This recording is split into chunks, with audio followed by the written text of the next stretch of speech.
Então, a primeira coisa que não é tão intuitiva é que isso daqui é um menu.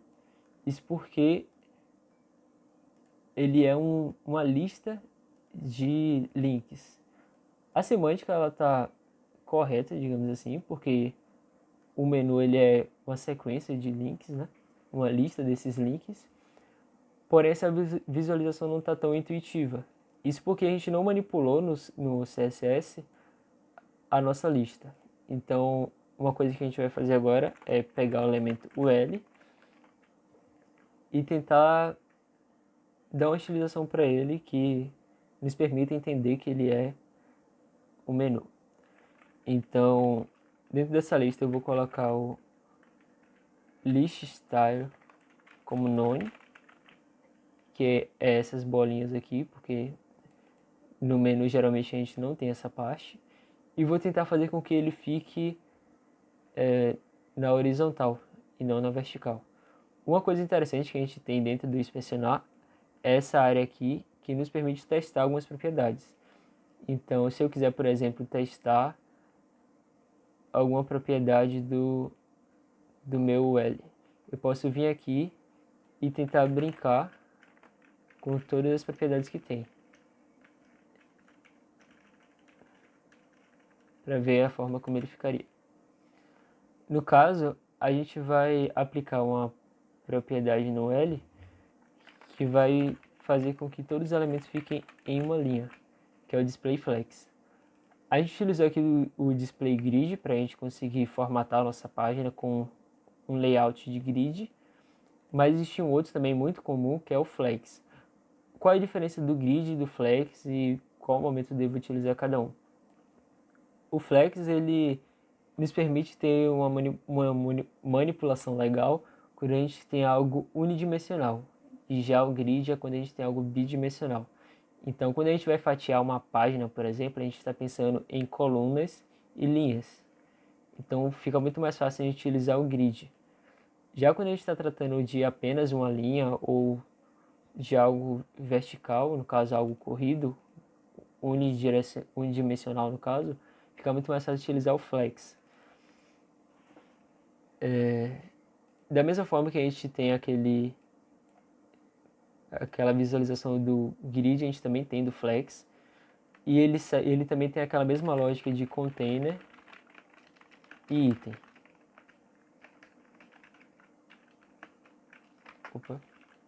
Container, item. No caso do nosso container, a gente tem algumas propriedades que nos permite organizar como o nosso flex vai se comportar. Então a gente pode ver que estão todos em linha, mas apesar do L ele ter essa largura inteira, todos estão organizados no início. E a gente poderia mudar isso, por exemplo, utilizando a propriedade justify content e colocar no centro, por exemplo. Estou falando que todos os itens desse container eles vão estar justificados, ou seja, horizontalmente organizados no centro. Existem outros valores para essa propriedade, como por exemplo o space around, que ele vai pegar o valor ao redor de cada um desses elementos e tentar colocar igual. Existe, por exemplo, flex end, onde ele vai alinhar ao final, o flex start, que é o padrão já do início. E para organizar o menu, a gente vai utilizar space evening, que ele vai fazer com que o mesmo espaço fique existente entre todos os elementos. Bom, agora o nosso menu já tem um pouco mais de cara de menu. A gente pode tentar ainda mudar algumas propriedades. Uma coisa que a gente vê diferente de quando a gente estava testando um link, por exemplo, no caso essa tag A, é que ele não está aparecendo aquele sublinhado ou aquela referência para a gente clicar. Isso porque a gente não colocou o atributo href. Se eu colocar o atributo href aqui para qualquer outra página, como por exemplo google.com, ele já vai aplicar esse estilo. Como a gente estava passando, né, na definição da sigla CSS, a gente pode ver que ele é uma folha de estilo, mas ele é uma folha de estilo em cascata. Isso significa que a gente consegue sobrescrever os valores, as propriedades sem nenhum problema. Então, essa estilização aqui do texto em azul, do sublinhado, de quando passar o mouse em cima ficar com essa mãozinha, ela é um estilo aplicado, padrão, mas que a gente consegue sobrescrever facilmente. Para isso a gente pode pegar aqui o seletor da tag A e falar que a cor dele vai ser preta e não necessariamente azul. Então a gente pode ver que, apesar de ter aquele estilo padrão já aplicado, a gente consegue sobrescrever. Uma outra coisa é esse underline aqui, que a gente pode mudar com o text decoration none, por exemplo, para que ele não fique com esse sublinhado.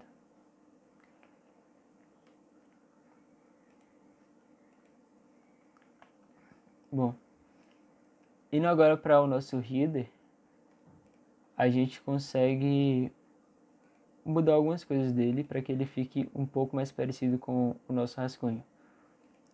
Algo principal de diferente que a gente está vendo aqui é que possui muito espaço no nosso rascunho que não está sendo mostrado aqui.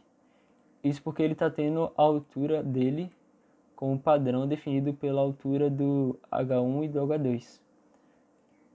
Se a gente quiser brincar um pouco com isso, a gente pode colocar que a altura dele vai ser um valor fixo. E a gente pode colocar, por exemplo, que a altura dele vai ser de 320 pixels. E a gente consegue ter uma altura maior. Uma outra forma de a gente brincar com isso seria utilizar o padding. O padding ele vai pegar o valor padrão que ele já tem e vai acrescentar esse valor como um espaçamento. É como se a gente estivesse engordando o nosso elemento. Então, no caso, eu vou tentar colocar um padding de 30 pixels, por exemplo. E se vocês forem ver, a pastinha azul significa o conteúdo dele. Então, o conteúdo dele está sendo definido pelo tamanho do H1 e do H2. Mas essa parte roxa é a parte engordada dele. Significa que foi o que a gente acrescentou de padding. Uma outra propriedade além do padding é o margem. A diferença do margem é que, ao invés de engordar o nosso elemento, ele distancia o nosso elemento da posição inicial dele. Existem vários margens, no caso, tentar aplicar uma margem no topo de 60 pixels, por exemplo. E a gente consegue ver que essa parte amarela é o distanciamento da posição inicial dele para a nova posição que ele ganhou com margem. A gente consegue aplicar margem em todas as direções, top, left, bottom, right. Assim como a gente também consegue aplicar o padding para uma direção específica. Quando a gente coloca sem nenhuma direção específica, como a gente tinha colocado no padding inicialmente, a gente está falando que esse valor vai ser aplicado para todas as direções. Então, se a gente olhar como ficou salvo, a gente está vendo que tem um engordamento, digamos assim, que é o nosso padding top, e que a margem está sendo aplicada para todos os lados.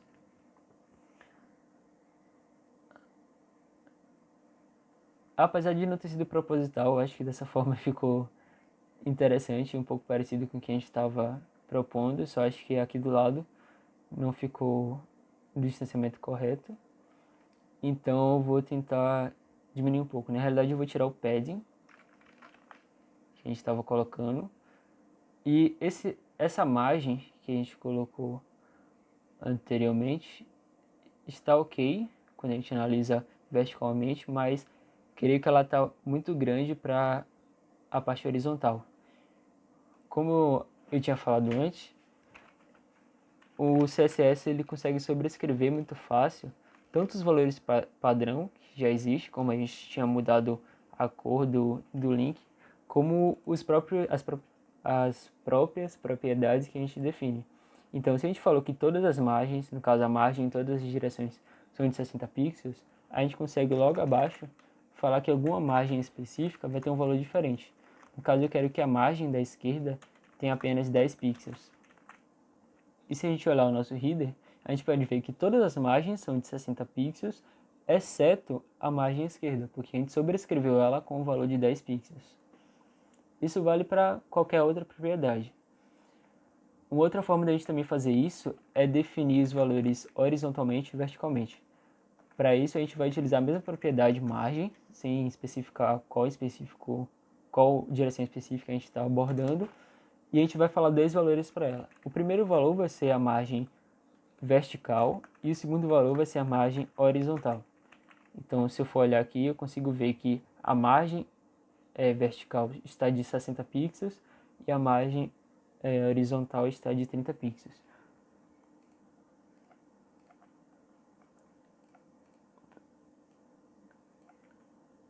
Deixa eu tentar mudar aqui para 10 para ficar um pouco mais parecido.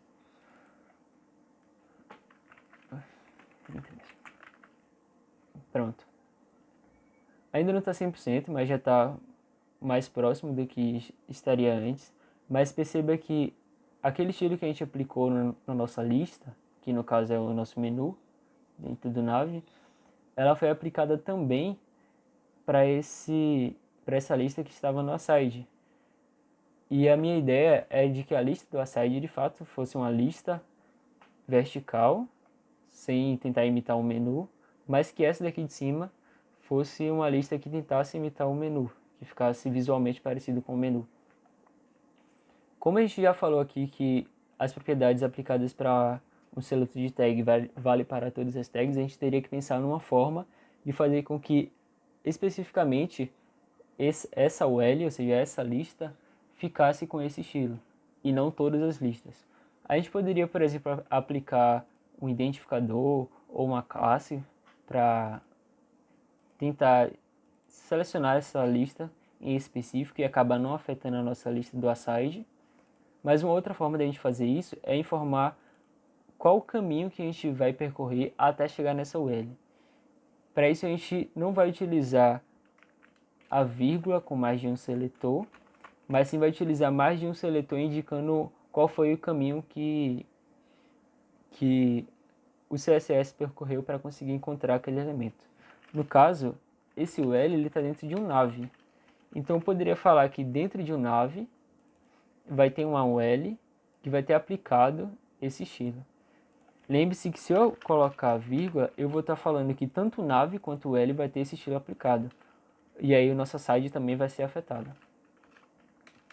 O que eu quero em específico é que o L que está dentro do nav, ele até traz uma ilustraçãozinha aqui, tem esse estilo aplicado. Então, como a gente tem esse UL que está dentro de uma side e não de um nav, esse seletor não é válido. Então, esse conjunto de estilos aqui, essas propriedades não são aplicadas. Pronto.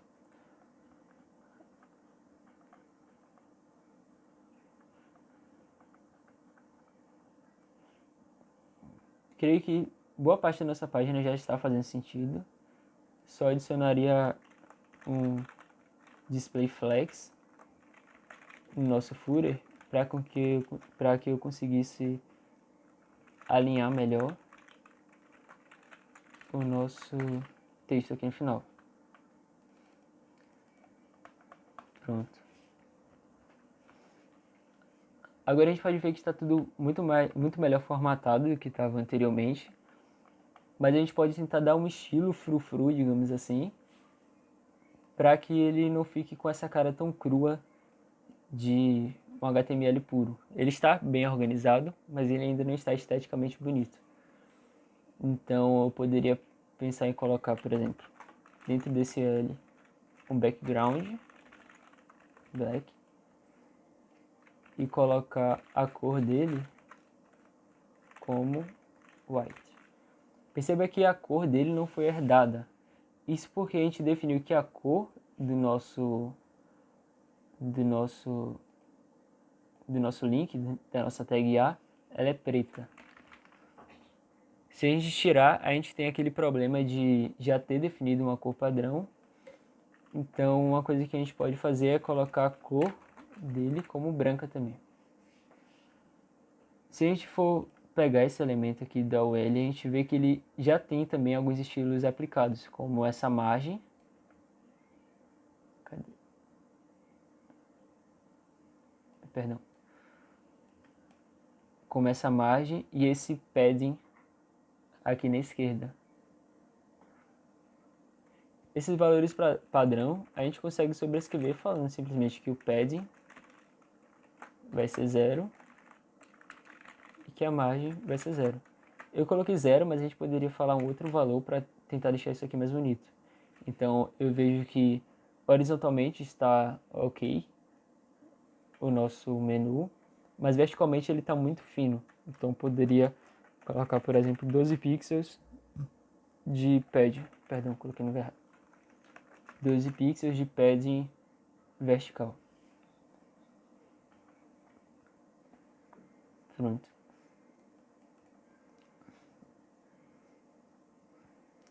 Uma outra propriedade interessante seria a gente mudar a cor do nosso header.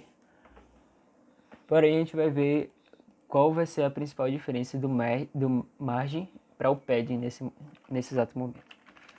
Se for colocar uma cor que não seja exatamente preto, por exemplo, 333, a gente vê que apesar do header ter esse distanciamento todo e parecer ser maior, o tamanho dele ainda continua sendo o tamanho do H1 e do H2. Isso porque a gente definiu que o distanciamento dele, no caso a margem dele, seria de 60 e de 30 pixels. Se eu quisesse que ele de fato ocupasse esse espaço todo, eu poderia trocar para padding. E aí ele está já ocupando o espaço inteiro. Como não existe um valor padrão tão forte, como no caso do A, em que quando eu coloco a propriedade do href, ele se torna um link com a cor azul, eu posso colocar a cor direto no header, que ele vai passar esse valor para tanto o H1 quanto o H2. Isso se chama herança de estilo.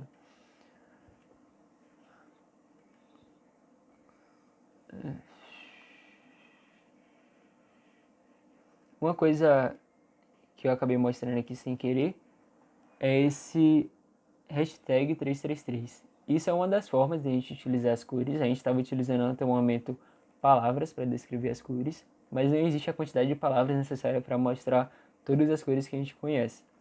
Então, uma das formas que a gente tem é o conhecido como hex, que é um hexadecimal que representa a cor que a gente quer mostrar. A gente pode colocar aqui hexadecimal color, que a gente vai achar várias ferramentas que nos permite pegar a cor que a gente deseja. Então, no caso, se eu quiser que aqui dentro, por exemplo, esse texto seja um roxo, eu consigo selecionar aqui qual roxo que eu quero e pegar o hexadecimal que eu preciso para colocar no meu CSS.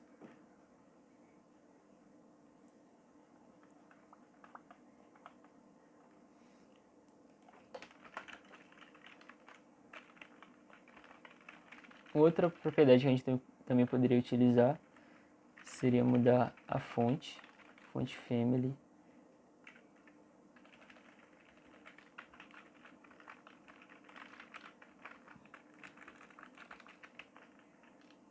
Ubuntu.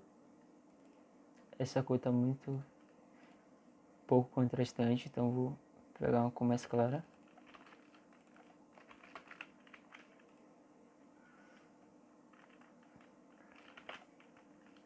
Perceba uma coisa, eu quero que essa fonte ela esteja presente em todos os meus elementos, para que não fique essa fonte padrão.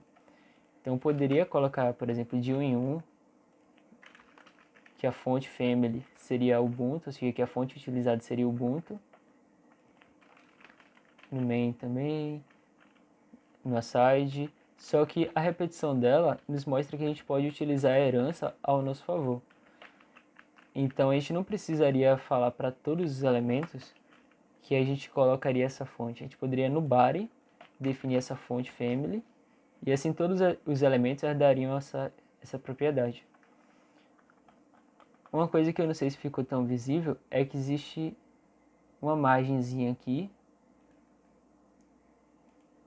que é uma margem padrão dentro do nosso body. Por isso que o nosso elemento não está tocando aqui nas bordas da tela. A gente poderia tirar essa margem, sobrescrevendo uma margem com o valor de 0.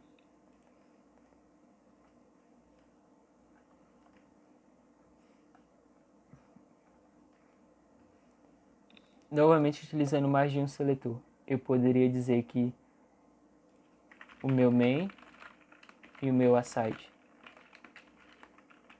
teriam um background preto, black, e a cor branca. E o meu footer eu poderia colocar uma margem nele de 32 pixels, de 0. Pronto. Apesar de não estar tão bem, tão bonito assim, a gente consegue ver que ele já está com uma cara totalmente diferente do que estava acontecendo antes, mesmo a gente não tendo alterado tanto assim o nosso HTML. Isso indica que a gente fez uma boa divisão, ou seja, a gente está utilizando o CSS da forma correta, apenas para dar estilo, e o HTML para causar a semântica necessária para que a nossa página seja bem estruturada e entendida. Existem diversas outras propriedades, assim como existem diversas outras tags que eu acabei não mostrando. Vou dar um exemplo aqui que eu poderia colocar um button aqui para, sei lá, fazer favoritar esse conteúdo ou algo do tipo. Um outro elemento que eu acabei não mostrando é o input, que ele, assim como a tag de imagem, ele não tem fechamento e a gente pode utilizar ele de várias formas. Então ele pode ser um input de texto, onde a gente vai escrever alguma coisa, ele pode ser um input de submit, que serve para enviar formulários. A gente também tem a tag de formulário em si.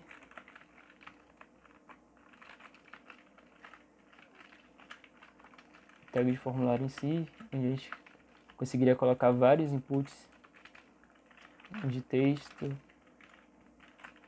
de checkbox, por exemplo, outro de data, e a gente conseguiria estar criando um formulário qualquer. Mas todas essas tags vocês podem estar buscando conforme a necessidade de vocês. Então, se eu quisesse pesquisar sobre um checkbox, por exemplo, eu não sei como faz um checkbox no HTML, então eu coloco checkbox HTML. E um site que é muito bom para referência é o W3 School. Ele traz várias tags aqui explicando como utilizar cada uma. Ele também explica as variações daquela tag. Então, no caso, ele está mostrando aqui o checkbox, que na realidade é a tag de input com o tipo de checkbox. Ele mostra como utilizar, ele mostra também outras tags que são relacionadas com essa. Mostra a compatibilidade, a sintaxe e várias outras tags. No caso, não dá para abordar todas as tags que a gente utilizaria, porque são muitas e inclusive com o passar dos anos vão sendo criadas novas conforme a necessidade vem surgindo. Assim como também não tem como mostrar todas as propriedades de CSS. Um exemplo que eu vou deixar aqui é o exemplo da minha atividade de HTML e CSS que eu fiz no meu processo pluginfo.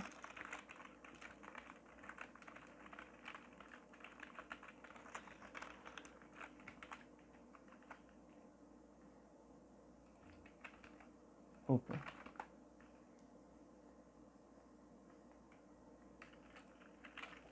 Eu vou pedir para fazer login.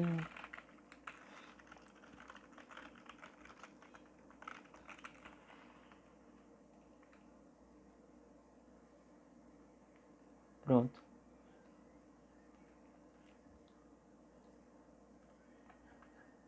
Essa daqui foi a minha atividade do meu processo trainee. No caso, essa foi a atividade HTML e CSS, onde eu construí essa página. Apesar de ser uma página bonitinha assim, ela não é nada complexa, digamos assim. Você pode ver, eu abusei do minimalismo para construir algo que não fosse tão complexo de fazer. E no final das contas eu até tive tempo para brincar um pouco com algumas coisas mais complexas, como mudar a cor, mudar o fundo e algo do tipo.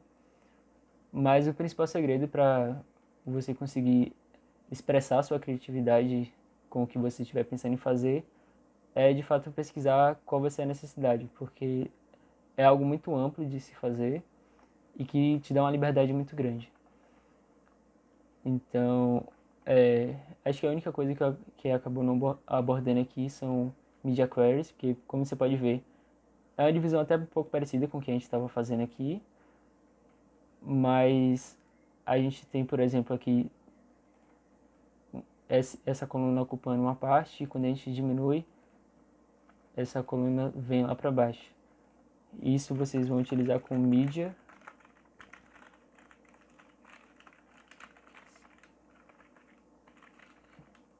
screen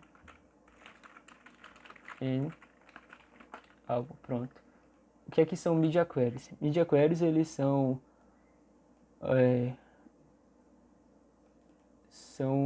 um facilitador, digamos assim, do CSS para você criar estilos específicos dependendo da situação que você se encontra. Então, por exemplo, eu quero que max width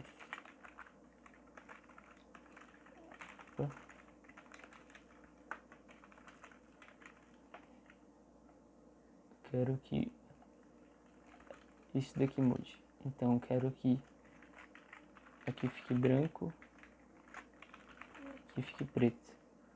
O que aconteceu? Eu criei um estilo aqui dentro, da mesma forma que eu estava criando aqui fora do Media, mas que ele só vai ser executado quando esse Media Query fizer sentido, ou seja, quando essa condição aqui fizer sentido. No caso, screen, normal, a tela que a gente está utilizando, existem outras condições também, mas que é verdadeira. E a outra condição é que a largura fosse no máximo de 800 pixels, ou seja, fosse de 800 pixels para baixo. Se a gente for inspecionar o elemento aqui, a gente consegue ver que o nosso documento ele tem a largura, que vai estar aparecendo aqui em cima, de 661 pixels, o que é abaixo de 800 pixels. Então, essa condição aqui é verdadeira, logo esse estilo vai ser aplicado. No caso, esse estilo vai ser sobrescrito sobre o estilo que a gente estava aplicando antes. Se em algum momento essa condição aqui se tornar falsa, esse estilo deixa de ser aplicado. Então, se eu aumentar a tela, por exemplo, o estilo antigo passa a ser aplicado, ou seja, o fundo preto com o texto em branco.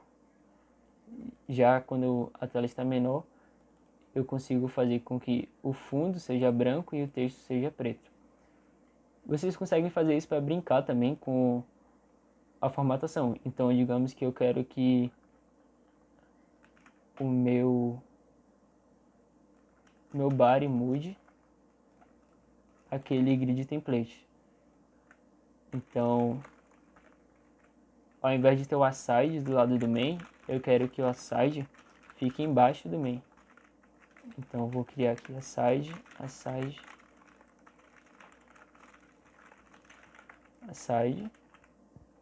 e aí você pode ver que quando eu estou num tamanho menor do que 800 pixels, o aside fica abaixo do main. E quando eu estou num tamanho maior do que 800 pixels, o aside fica ao lado do main. Isso é muito útil para quando você está mexendo com organização em dispositivos móveis, porque fica um pouco mais complexo de você organizar os elementos na tela e aí você consegue reorganizar eles de uma forma que a largura não fique tão pequena assim e que acabe não prejudicando o conteúdo em si.